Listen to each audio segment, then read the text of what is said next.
Guys, welcome back to my channel.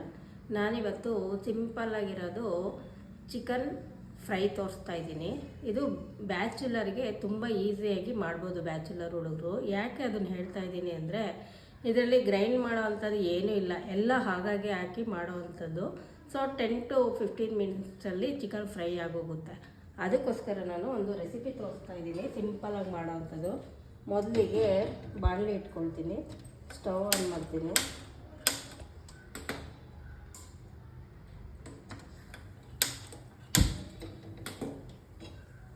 ಬಾಣಲೆ ಇಡ್ತಾ ಇದ್ದೀನಿ. ಇದು ಹೀಟ್ ಆದಮೇಲೆ ಅಲ್ಲಿ ಬಾಣಲೆ ಹೀಟ್ ಆಗೋ ಅಷ್ಟೊಳಗೆ ಇಂಗ್ರೀಡಿಯೆಂಟ್ಸ್ ತೋರಿಸ್ತಾ ಇದ್ದೀನಿ. ಒಂದು ಆನಿಯನ್ ಕಟ್ ಮಾಡಿ ಇಟ್ಕೊಂಡಿದ್ದೀನಿ, ಹಾಫ್ ಲೆಮನ್ ಮತ್ತು ಜೀರಿಗೆ ಮತ್ತು ಸಾಲ್ಟು, ಗರಂ ಮಸಾಲ ಪ್ಯಾಕೆಟು ಮತ್ತು 3 ಟೊಮೊಟೊ ತೊಗೊಂಡಿದ್ದೀನಿ. ಯಾಕೆಂದರೆ ಇದು 3/4 kg ಚಿಕನ್ ತೊಗೊಂಡಿದ್ದೀನಿ. 3 ಟೊಮೊಟೊ ಅಂದರೆ ಸ್ವಲ್ಪ ರೈಸ್ಗೆ ಮಿಕ್ಸ್ ಮಾಡ್ಕೊಂಡು ತಿನ್ಬೋದು, ಗ್ರೇವಿ ಥರ ಆಗುತ್ತೆ. ಇದು ಒಂದು 2 ಟೇಬಲ್ ಸ್ಪೂನ್ ಅಷ್ಟು ಕೊತ್ತಂಬರಿನ ತೊಳೆದ್ಬಿಟ್ಟು ವಾಶ್ ಮಾಡಿ ಕಟ್ ಮಾಡಿ ಇಟ್ಕೊಂಡಿದ್ದೀನಿ. ಜಿಂಜರ್ ಗಾರ್ಲಿಕ್ ಪೇಸ್ಟ್ ಇಟ್ಕೊಂಡಿದ್ದೀನಿ. ಇದು ನಾನೇ ಮನೆಯಲ್ಲಿ ಮಾಡಿರೋ ಅಂಥದ್ದು. ಬ್ಯಾಚುಲರ್ಸ್ ಹುಡುಗರು ಬೇಕಾದರೆ ಅಂಗಡಿಯಿಂದ ಒಂದು ಪ್ಯಾಕೆಟ್ ತೊಗೊಂಡು ಬಂದರೆ ಆಯಿತು. ಮತ್ತು ಜೊತೆಗೆ ಚಿಲ್ಲಿ ಪೌಡರ್, ಧನಿಯಾ ಪೌಡರ್, ಟರ್ಮರಿಕ್. ಇವಾಗ ಬಾಣಲಿ ಕಾದಿದೆ. ನಾನು ಫಸ್ಟು ಸನ್ಪ್ಯೂರ್ ಆಯಿಲ್ನ ಹಾಕ್ತಾಯಿದ್ದೀನಿ. ಸನ್ಪ್ಯೂರ್ ಆಯಿಲ್ ಗೊತ್ತಲ್ಲ, ಸ್ವಲ್ಪ ಆಯಿಲ್ ಹಾಕ್ತಾಯಿದ್ದೀನಿ. ಇದು ಆಯಿಲ್ ಹೀಟ್ ಆದಮೇಲೆ ಹೀಟ್ ಆಗ್ತಾ ಇದೆ.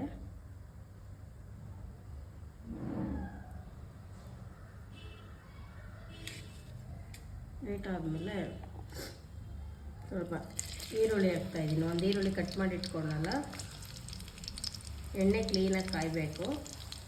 ಹಾಕ್ತಾಯಿದ್ದೀನಿ.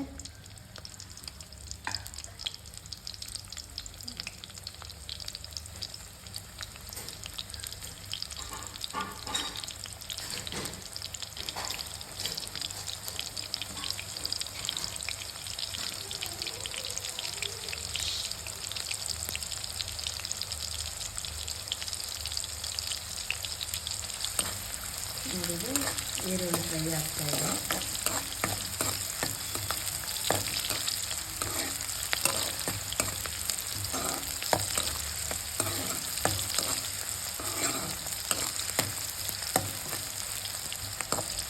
ಫ್ರೈ ಆಗ್ತಾಯಿದೆ. ಸ್ವಲ್ಪ ಲೈಟಾಗಿ ಬ್ರೌನ್ ಬರಲಿ, ಇಲ್ಲಾಂದರೆ ಆನಿಯನು ಹಸಿ ಸ್ಮೆಲ್ ಬರ್ತಾ ಇರುತ್ತೆ, ಕೆಲವ್ರಿಗೆ ಇಷ್ಟ ಆಗಲ್ಲ.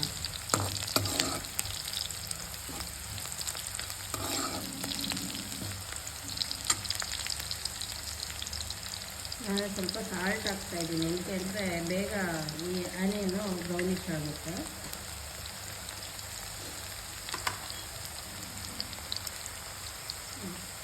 ಸ್ವಲ್ಪ ಟರ್ಮರಿಕ್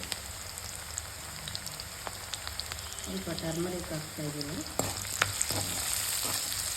ಟರ್ಮರಿಕ್ ಹಾಕಾದ್ಮೇಲೆ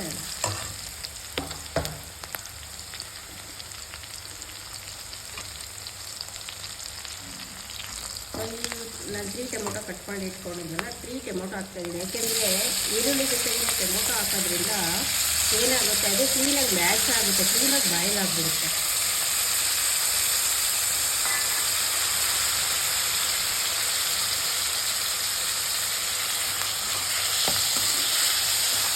ಈರುಳ್ಳಿ ಹಾಕಿದ್ದೀನಲ್ವ, ಸಾಲ್ಟ್ ಹಾಕಿದ್ದೀನಿ, ಟೊಮೊಟೊ ಹಾಕಿದ್ದೀನಿ, ಅದೇನಾಗುತ್ತೆ ಕ್ಲೀನಾಗಿ ಫ್ರೈ ಆಗುತ್ತೆ.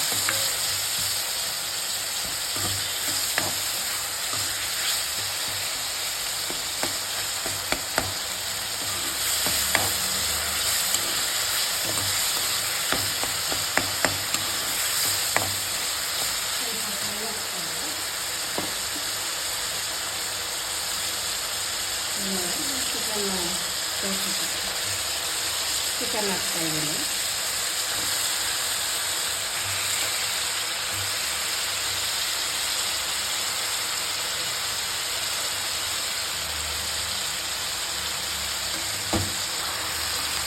ಚಿಕನ್ ಹಾಕಿ ಸ್ವಲ್ಪ ಮಿಕ್ಸ್ ಮಾಡೋಣ. ಎಲ್ಲ ಕಡೆ ಮಸಾಲೆ ಸ್ಪ್ರೆಡ್ ಆಗಿ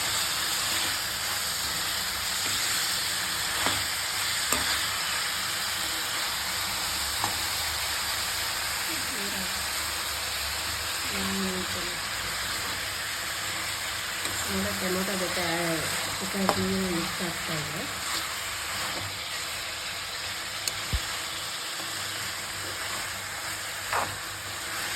ಸ್ವಲ್ಪ ಫ್ರೈ ಆಗಿದೆ.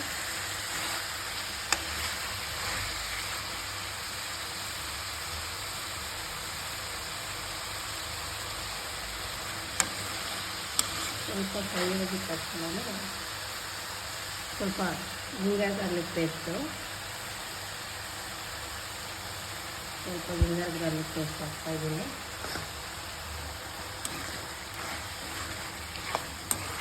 ಜಿಂಜರ್ ಗಾರ್ಲಿಕ್ ಪೇಸ್ಟ್,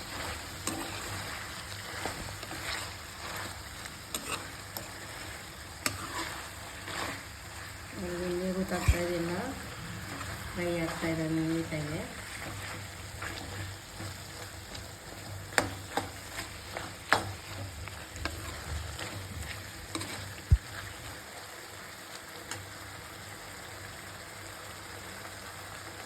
ಹಾಗೆ ಸ್ವಲ್ಪ ಜೀರಿಗೆ ಪೌಡರ್ ಹಾಕ್ತಾಯಿದ್ದೀನಿ, ಟೇಸ್ಟಿಗೆ ಕ್ಲೀನಾಗಿ ಡೈಜೆಷನ್ ಆಗುತ್ತೆ. ಜೀರಿಗೆ ಪೌಡರ್, ಚಿಲ್ಲಿ ಪೌಡರು ಖಾರದ ತಕ್ಕಂತೆ ನಿಮ್ಗೆ ಎಷ್ಟು ಬೇಕೋ ಹಾಕ್ಕೊಳ್ಳಿ. ನಾನು ಸ್ವಲ್ಪ ಖಾರ ಜಾಸ್ತಿನೇ ಹಾಕ್ತೀನಿ. ಸ್ವಲ್ಪ ಧನಿಯಾ ಪುಡಿ ಪೌಡರ್ 2 ಸ್ಪೂನ್,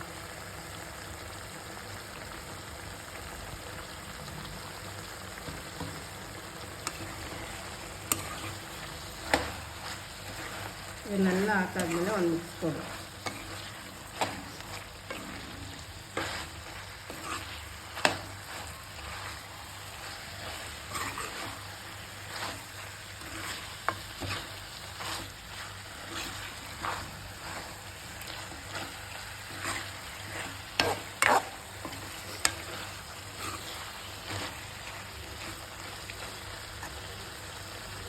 ಇವಾಗ ಸ್ವಲ್ಪ ಕೊತ್ತಂಬರಿ ಸೊಪ್ಪು ಹಾಕ್ತಾಯಿದ್ದೀನಿ.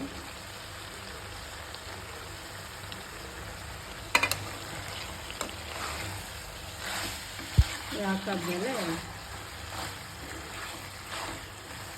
ನಿಮಗೆ ಹೀಗೆ ಡ್ರೈ ಆಗಿರೋದು ಬೇಕಂದರೆ ಹಾಗೆ ಇಷ್ಟು ಈ ಥರ ಫ್ರೈ ಮಾಡಿಬಿಟ್ಟು ಕ್ಲೋಸ್ ಮಾಡ್ಬೋದು. ಇಲ್ಲ ಅಂದರೆ ಒಂದು ಸ್ವಲ್ಪ ಗ್ರೇವಿ ಥರ ಬೇಕು ಅಂದರೆ ಸ್ವಲ್ಪ ಲೈಟಾಗಿ ಇಷ್ಟು ಬೇಯೋದಕ್ಕೆ ನಿಮಗೆ ಗ್ರೇವಿಗೋಸ್ಕರ. ಯಾಕೆಂದರೆ ಕೆಲವರು ವೈಟ್ ರೈಸ್ ಮಾಡ್ಕೊಂಡಿರ್ತೀರ, ಅದಕ್ಕೆ ಚಪಾತಿ ಮಾಡ್ಕೊಂಡಿರ್ತೀರ, ಇನ್ನೇನೋ ಟೊಮೊಟೊ ಬಾತ್ ಇರುತ್ತೆ, ಗೀ ರೈಸ್ ಇರುತ್ತೆ, ಅದಕ್ಕೆಲ್ಲ ಒಳ್ಳೆ ಕಾಂಬಿನೇಷನ್ನು. ಇಷ್ಟಾದ್ಮೇಲೆ ನಾನೇನು ಮಾಡ್ತೀನಿ, ಎಲ್ಲ ಆಗಿದ ತಕ್ಷಣ ಸ್ವಲ್ಪ ಒಂದು ಪ್ಲೇಟ್ನ ಲಿಡ್ ಕ್ಲೋಸ್ ಮಾಡ್ತೀನಿ.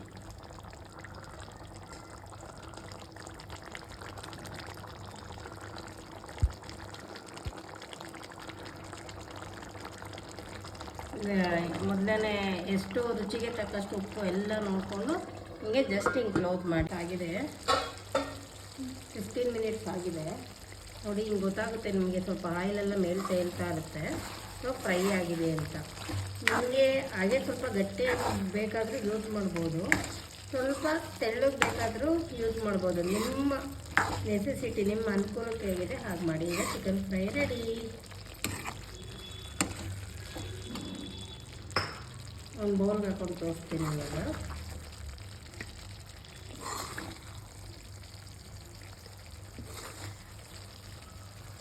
ನೋಡಿ ಎಷ್ಟು ಚೆನ್ನಾಗಿದೆ, ತುಂಬ ಚೆನ್ನಾಗಿದೆ ಅಲ್ವಾ. ಇದನ್ನು ಒಂದು ಪ್ಲೇಟ್ನಲ್ಲಿ ಇಟ್ಟು ತೋರಿಸಿ, ಯಾಕೆ ತುಂಬ ಬಿಸಿಯಾಗಿದೆ. ನಿಮಗೆ ಗೊತ್ತಾಗ್ತಾ ಇದೆಯಲ್ಲ. ಬೇಕು ಅಂದರೆ ಗಾರ್ನಿಷ್ಗೆ ಸ್ವಲ್ಪ ಇದು ಹಾಕ್ಕೋಬೋದು, ಸ್ವಲ್ಪ ನಿಂಬೆಹಣ್ಣು ಹಾಕ್ಕೋಬೋದು ಅಷ್ಟೇ. ನಿಂಬೆಹಣ್ಣು ನಾನು ಬಾಯ್ಲ್ ಮಾಡಬೇಕಾದ್ರೆ ಹಾಕ್ಕೊಂಡಿಲ್ಲ, ಇವಾಗ ಹಾಕ್ಕೊಳ್ಳಿ.